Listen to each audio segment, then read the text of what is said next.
cage sitting over to your right is called a rider box. And they'll get into this box and Derek will pick them up and lower them to where they're going to work. Cables are called guy wires and they're used to stabilize the derrick. There's about 50. He cannot see the bottom of the quarry. The man standing on the end there that you see is called a signalman. He will actually give the operator hand signals as to where he needs to go with the derrick. Walkie-talkies don't work because it's too noisy normally up here. And technical equipment such as computers, televisions, because of the dust and the grit and the dirt, and they would have such a short shelf life that the signal system works the best. There are about 30 men working up here at the present time. They're members of the Steelworkers Union. They work a 40-hour week for about 9 months a year. They don't work during the winter months. It's not safe or healthy for them to do so.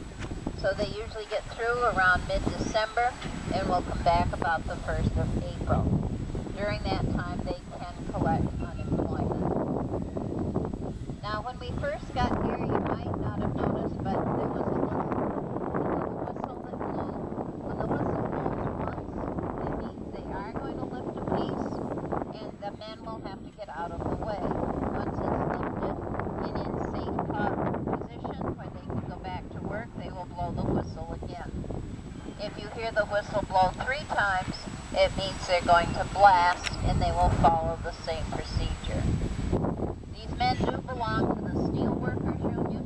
In the plant we have teamsters and we have stone cutters, but up here they're all steel workers.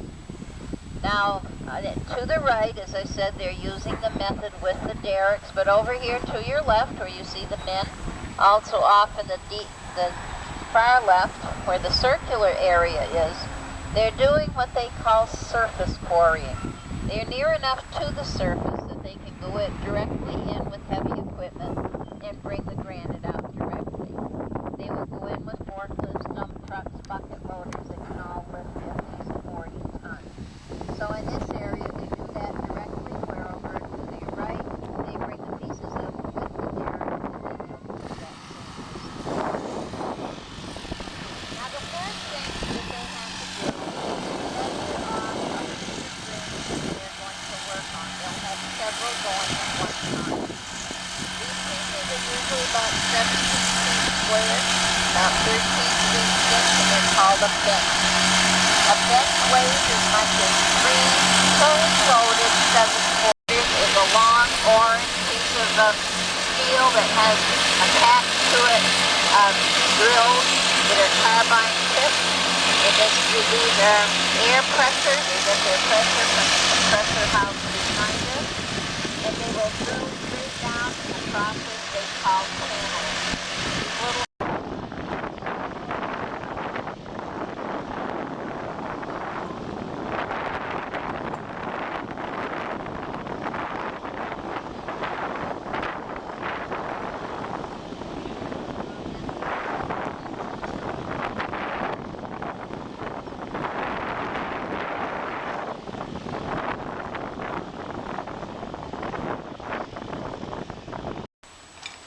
Now, no matter what method they use to remove the granite, whether it's one of these 2 methods, circular saw, whatever they're using, they need 2 things. They need industrial diamonds because they're the only things stronger than the granite and only things able to cut through. They also need water. The men used to get a disease called silicosis.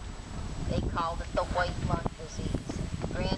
The dust is very coarse, and when they breathed it in, it would destroy their lungs. So by pouring water onto the surface while this machinery is running, it keeps the dust from rising, it drops down, and it forms a paste. It has definitely made a difference in the health of the men, and it's good for the equipment. It keeps it cool, and it lasts longer. So what they do is they draw the water in from up above us, they do their drilling, they do their cleaning, and then they pump it out into that faraway pool that you see. You do notice there are 3 pools of water down below you. There is not an outlet to a quarry. It's like a big bowl. So So unless they constantly pump that water out, it will fill with groundwater. It's rain, snow, and underground springs. The reason that the water is green is because there's granite dust in it. The granite dust gets in, it forms an algae, and it turns the water green. The reason that the water in front of you is as green as it is because the dust comes in from both sides. Now I mentioned that they're 600 feet down, but that's a little deceiving. When you have to pump out the green side of the water that's right in front of you, in order to keep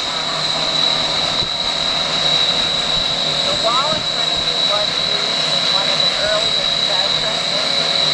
The name of the helicopter is when they pull his core out, they can see what the granite, the makeup of the granite is down deeper. They said this one was lighter, it was a finer grain, so they stuck with this one.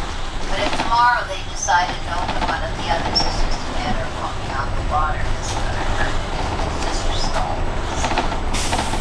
We did fabricate the entryways to the Workforce Memorial in Washington. The granite was all trucked in here from South Carolina, North Carolina, Kershaw. It's Kershaw big. And they fabricated all the square blocks. They sandblasted all the eagles and carved those, and then they shipped it to Washington. The Korean monument is not buried in granite, but it was designed by American. Mr. Gaylord worked a lot with granite as well as he later used bronze. And the bronze statues in that monument, he used local myths as models.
We've got a granite bowling alley.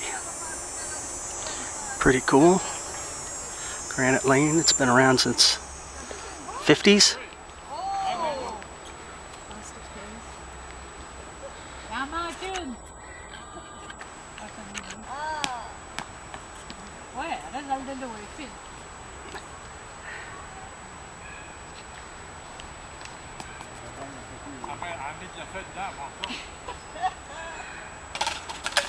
Oh!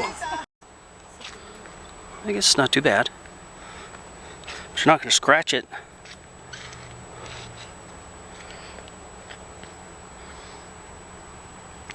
So there you go, bowling alley, super smooth, made out of granite.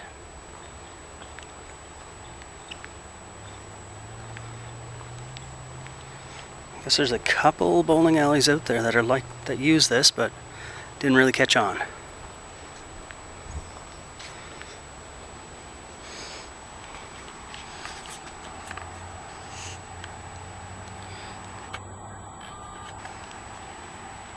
It's interesting.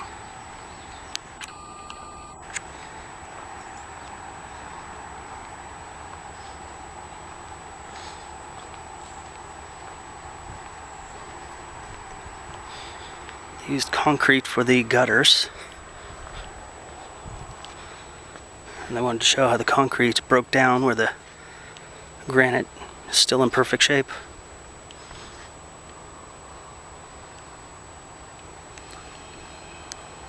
So there you go, a granite bowling alley.